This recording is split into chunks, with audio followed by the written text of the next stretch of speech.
Mr. President, Excellencies, ladies and gentlemen, strengthening multilateralism to address today's global challenges has been my highest priority since assuming office as Secretary General.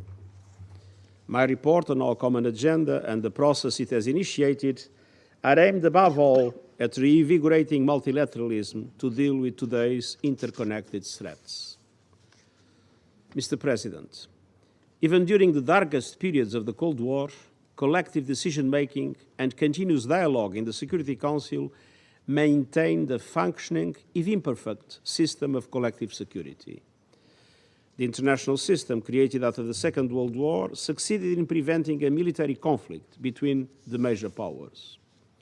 States armed with nuclear weapons cooperated to cut their numbers, prevent proliferation, and avert a nuclear catastrophe. Peacemaking and peacekeeping by the United Nations helped to end conflicts, saving millions of lives. Notwithstanding this important progress, we are still grappling with many of the same challenges we have faced for 76 years. Interstate wars, limits to our peacekeeping ability, terrorism, and a divided collective security system. And at the same time, conflict has evolved dramatically. We have seen fundamental changes in how it's fought, by whom, and where. Lethal weapons are cheaper and more sophisticated than ever, and humankind has the capacity to annihilate itself entirely. The climate crisis, on the other way, is now contributing to conflict in a host of ways.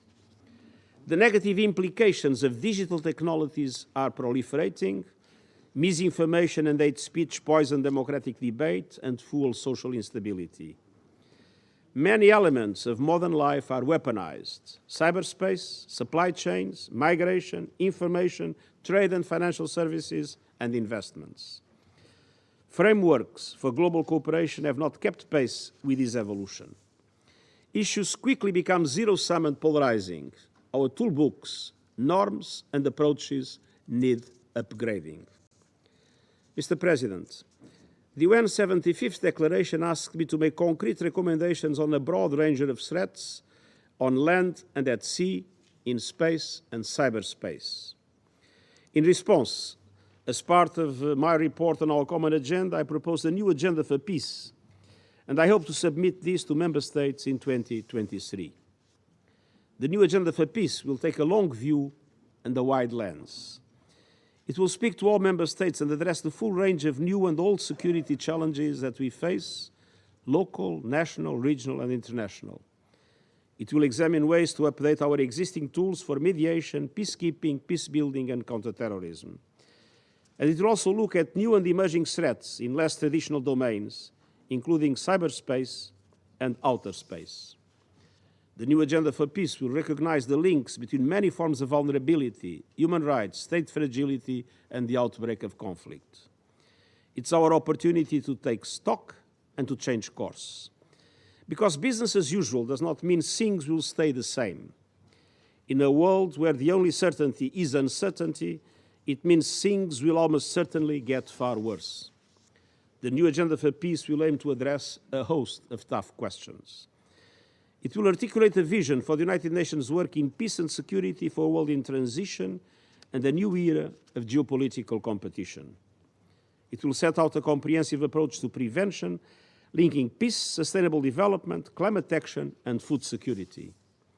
It will consider how the United Nations adapts its peace and security instruments to an era of cyber threats, information warfare, and other forms of conflict. It will look to Member States for new frameworks to reinforce multilateral solutions and manage intense geopolitical competition. It will call for new norms, regulations, and accountability mechanisms to strengthen the multilateral system in areas where gaps have emerged. And it will consider how we can further engage with non-state actors, including the private sector and civil society, to meet the challenges of our day. The new agenda for peace will also consider how the UN's existing toolbox can be enhanced. The Black Sea Grain Initiative shows that the United Nations still has a unique and important role in brokering solutions to global challenges. We must build on and expand such innovative approaches. Our existing tools and operations also have enormous value and have contributed to saving many lives.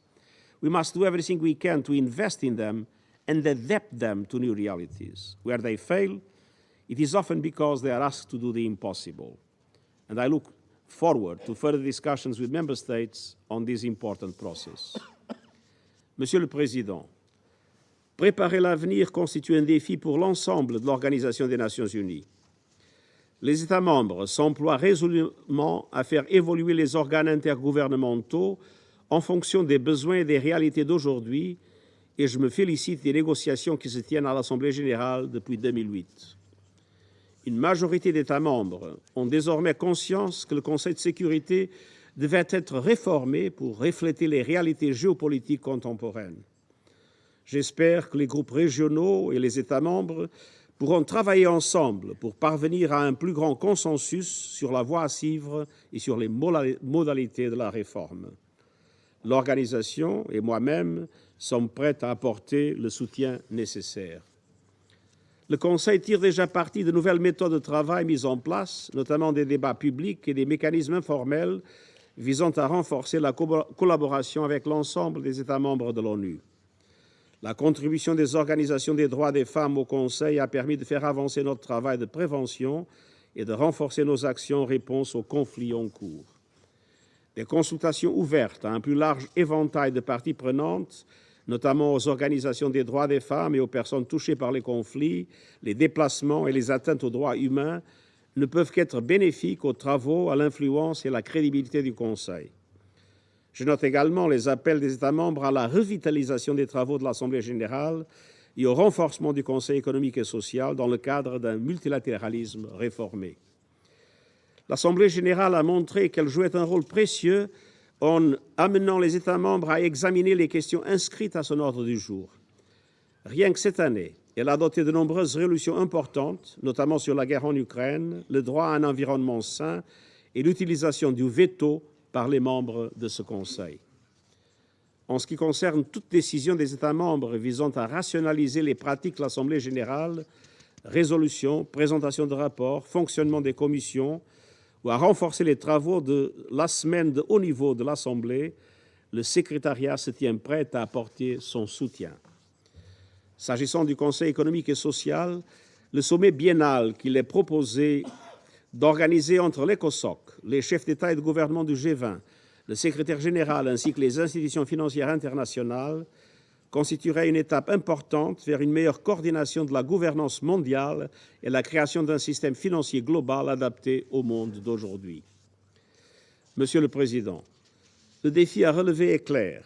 Nous avons l'occasion et l'obligation de nous rappeler la promesse de la Charte des Nations Unies, préserver les générations futures du fléau de la guerre. Nous devons tenir cette promesse à l'aide d'un multilatéralisme revitalisé, efficace, représentatif et inclusif. Et je vous remercie.